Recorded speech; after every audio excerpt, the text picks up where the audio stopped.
আপনার কাছে কি মনে হয়, আপনার কাছে কি মনে হয় ডক্টর ইউনূসের নেতৃত্বে যারা সরকারে এসেছেন তারা নির্বাচিত সরকার না, তারা গণ অভ্যুত্থান পরবর্তী একটা সময় অন্তর্বর্তীকালীন জন্য দায়িত্বে এসেছেন? আপনার কাছে কি মনে হয় না যে আমরা যে কোনো সংস্কারই করি না কেন সেই সংস্কারটা করার জন্য আমাদের নির্বাচিত জনপ্রতিনিধি, যেহেতু সংবিধান অনুযায়ী জনগণ হচ্ছে সকল ক্ষমতার মালিক, তো জনগণকেই এই দায়িত্ব নেওয়া উচিত না?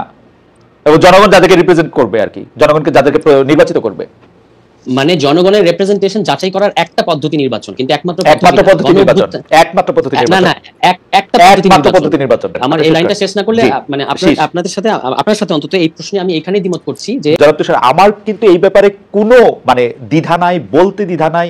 আমার আগে বলতেও দ্বিধা ছিল না, 15 বছর আগে বলতে দ্বিধা ছিল না, 15 বছর ধরে বলতে দ্বিধা ছিল না যে আওয়ামী লীগ 71 সালকে ব্যবহার করছে। তা আওয়ামী লীগ 71 সালকে ব্যবহার করেছে, এখন আওয়ামী লীগ মুক্ত আমরা একটা 71 সাল চাই, বিজয়ের চেতনাটা চাই, স্বাধীনতার চেতনা চাই, যা থেকে আওয়ামী লীগ বহু গুণ দূরে ছিল। মানে শেখ হাসিনার প্রতিটি কাজ আমি দেখা দিতে পারবো যে স্বাধীনতার বিপক্ষে ছিল, কিন্তু তাই বলে তো 71 যখন আমি বিজয় দিবস পালন করব তখন বঙ্গবন্ধুকে আমি আলাদা করে ফেলবো, আরো 5 জনের সাথে একসাথে করে ফেলবো, জয় বাংলাকে আমার বাদ দিতে হবে ঘোষণা দিয়ে, তারপরে হচ্ছে যে মুক্তিযোদ্ধাদেরকে আমরা ওই সম্মান আর দিব না। মানে আওয়ামী লীগের বয়ানটাই কি আমরা আসলে প্রতিষ্ঠিত করতেছি না? যারা আওয়ামী লীগের বিপক্ষে তারা এগুলির বিপক্ষে। না না, একেবারেই না, একেবারেই এরকম কোন সিদ্ধান্তে আসাটা ভুল হবে বলে আমি মনে করি।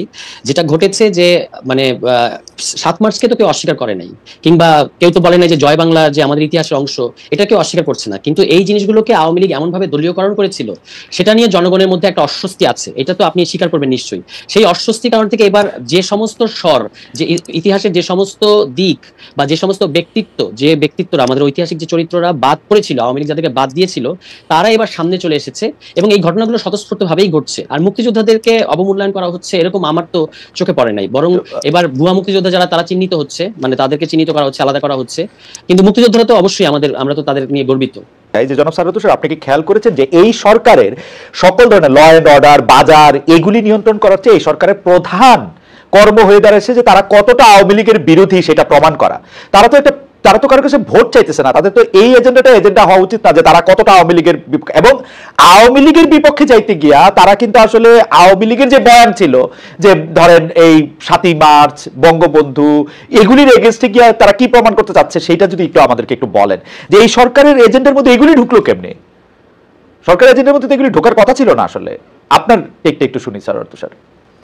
না মানে সরকারের এজেন্ডা এগুলো ঢুকতে পারবে না কেন আমি বুঝতে পারছি না। আর আপনারা যেভাবে বলছেন, নাবিন আপাও বললেন যে এই সরকার পলিটিক্যাল না, আমাদের দৃষ্টিভঙ্গিটা এই ব্যাপারে ভিন্ন। এই সরকার আপনি বলতে পারেন এটা পার্টিজান সরকার না, এবং এটা সেই দলের মধ্যে দল যেভাবে ক্ষমতায় আসে ভোটের মাধ্যমে সে ধরনের একটা সরকার না, কিন্তু এটা গণ অভ্যুত্থানের মধ্য দিয়ে গঠিত একটা সরকার এবং it is out and out political, এই ব্যাপারে কোনো সন্দেহ নেই।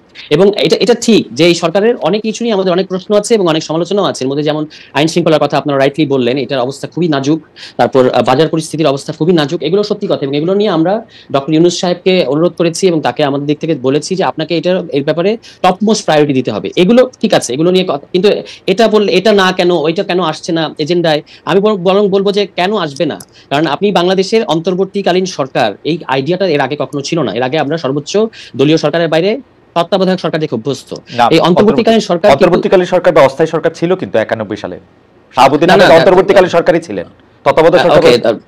ওকে, ওইটার কাজ ছিল শুধুমাত্র একটা ইলেকশন আয়োজন করে দেয়া, বাট এই গভর্নমেন্ট কিন্তু সেই ধরনের একটা গভর্নমেন্ট না, অন্তত আমরা সেভাবে দেখতে চাইবো না। এটা দেখতে চাইবেন না সেটা ঠিক আছে, কিন্তু এই সরকারের কাজ কি তাহলে? এই সরকারের কাজ হচ্ছে প্রথমত সংস্কার করা, মানে যে কারণে বাংলাদেশে বারবার এই ধরনের আমরা আটকে যাই, স্বৈরাচারের মুখোমুখি করি। কে দিছে এই সরকারের কাজ? জনগণ দিয়েছে। কেন এইটা তো এটা কি খালেদ ভাই, আমরা একটা গণঅভ্যুত্থানের পরে এই সরকারকে পেয়েছি এবং যে কারণে গণঅভ্যুত্থান করতে হয়েছে, মানে যে কারণে বাংলাদেশে গণঅভ্যুত্থান করতে হয়েছে শেখ হাসিনাকে সরানোর জন্য। না, নট জাস্ট দ্যাট, এটা আপনি মনে করতে পারেন, কিন্তু ব্যাপারটা একেবারে এরকম না শুধু শেখ হাসিনাকে সরানোর জন্য এই গণঅভ্যুত্থান ঘটে নাই। কারণ আমরা এরশাদকেও সরিয়েছিলাম এর আগে, তাই না?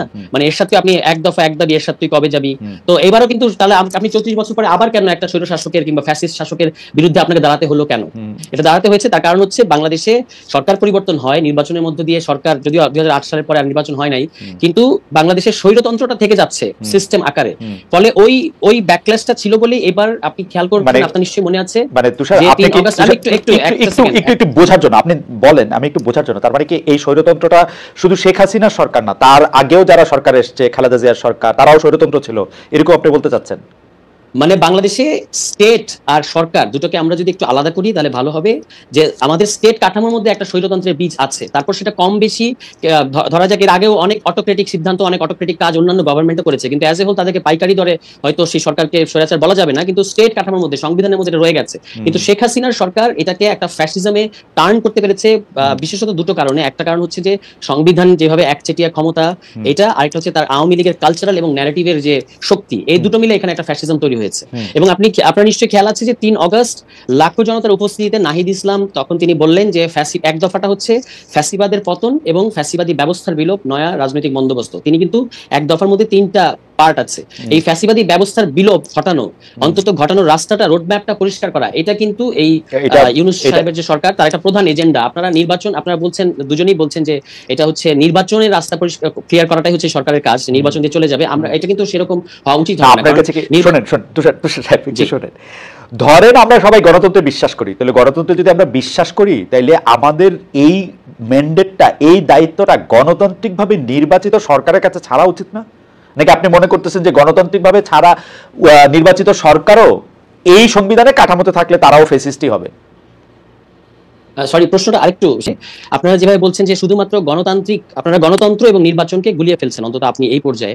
আমরা কিন্তু অবশ্যই মনে করি যে নির্বাচন গণতন্ত্রের একটা পদ্ধতি, কিন্তু যদি স্টেট ডেমোক্রেটিক না হয় তাহলে শুধুমাত্র নির্বাচনের মধ্য দিয়ে গণতন্ত্র করা যায় না। কারণ যদি তাই হতো তাহলে 2008 সালের পরে নির্বাচনের মধ্য দিয়ে এরকম একটা ফ্যাসিজমের খপ্পরে আমরা পড়লাম কেন? এটা কিভাবে ব্যাখ্যা করব? মানে স্টেট ডেমোক্রেটিক না হওয়া বলতে আপনি কি বুঝাচ্ছেন? 2008 সালে তো গণতান্ত্রিকভাবেই শেখ হাসিনা নির্বাচিত হয়েছে, তো গণতান্ত্রিকভাবে নির্বাচিত হলে কেউ ফ্যাসিস্ট হবে না? মানে আপনি এটা বলতে গেলে মানে শেখ হাসিনা নির্বাচনের মধ্যে দিয়ে সরকার এসেছিল, এটা বললে আমরা মোর অ্যাকুরেট হবে। হ্যাঁ, নির্বাচনের মধ্যে দিয়ে সরকারে এসেছেন, তো নির্বাচনের মধ্যে দিয়ে সরকারে এসেছেন, পরে ফ্যাসিস্ট হয়েছেন, পৃথিবীতে এরকম অসংখ্য উদাহরণ পাওয়া যাবে।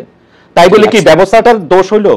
আর ডেমোক্রেটিক স্টেট না বলতে আপনি কি বুঝাচ্ছেন এটা একটু ব্যাখ্যা করেন তো। স্টেট যদি ডেমোক্রেটিক না হয়, মানে বাংলাদেশের কনটেক্সটে আপনি এখানে সমস্ত ক্ষমতা তো এক ব্যক্তির কাছে। শেখ হাসিনা কিংবা যিনি প্রধান নির্বাহী থাকেন তিনি চাইলেই জুডিশিয়ারিকে কন্ট্রোল করতে পারেন, তিনি চাইলেই সংসদ তার কথা উঠে বসে, তিনি চাইলে সকল রাষ্ট্রীয় প্রতিষ্ঠান তার অধীনে। এটাকে আমরা বলছি যে এটা কোনো ডেমোক্রেটিক স্টেটের চেহারা হতে পারত না। আমি আপনাকে একটা উদাহরণ দিই, যেমন ধরুন জুলাই মাসে যখন আন্দোলন চলছিল তখন কে করেছেন এই মুহূর্তে আমার মনে নাই, কেউ একজন রিট করেছিলেন যে এই যে আন্দোলনে গুলি চালানো হচ্ছে এটাকে বন্ধ করার জন্য রিট করেছিলেন। তখন কিন্তু ওই রিটটাকে খারিজ করা হয়েছিল। আমরা যেভাবে বুঝি সেটা হচ্ছে যে আদালতের কাজ কিন্তু যখন সরকার মৌলিক অধিকার হরণ করে তখন তাকে জনগণের পক্ষে থাকতে হবে। এখানে যেটা হয় না, এটা কারণ কি? এটার কারণ হচ্ছে যে এখানে স্টেট ডেমোক্রেটিক না এবং এখানে ইনস্টিটিউশনগুলো স্বাধীনভাবে সিদ্ধান্ত নিতে পারে না। আমি জনাব তুষার আপনাকে একটু আমি জাস্ট একটু অনুরোধ করি যে বাংলাদেশের সংবিধান অনুযায়ী কিন্তু বিচার বিভাগ আলাদা, স্বাধীন। বিচার বিভাগ কারো উপরে, মানে বিচার বিভাগের উপর কারো কোনো হস্তক্ষেপ থাকার কোনো সুযোগ নাই। উচ্চ আদালতে তো বটেই, বাংলাদেশের সংবিধান এই গ্যারান্টি দেয় বাংলাদেশে কোনো ট্রায়াল কোর্ট, কোনো সময় ট্রায়াল কোর্টের উপরও নির্বাহী বিভাগের কোনো হাত থাকার কথা না। এটা সংবিধানের কোনো দোষ না, ডেমোক্রেটিক স্টেটের কোনো দোষ না। আমি জানি না যে এটা মানুষের ব্যবহারের দোষ, এটা হচ্ছে আমার টেক।